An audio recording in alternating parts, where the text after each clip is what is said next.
Hi everyone, today we will talk about how to fix or how to solve Facebook two-factor authentication. To know how to fix or how to solve Facebook two-factor authentication, you should just go to settings like this. You will click.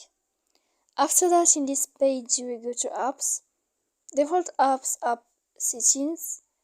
When you will see this list, you will go down to find the application of Facebook and you will enter.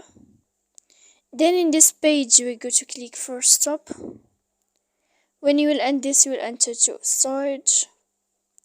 After that we click clear cache. Then you will go to click clear data.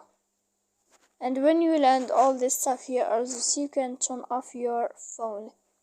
So please don't forget to support us by like and subscribe. See you next time in another video.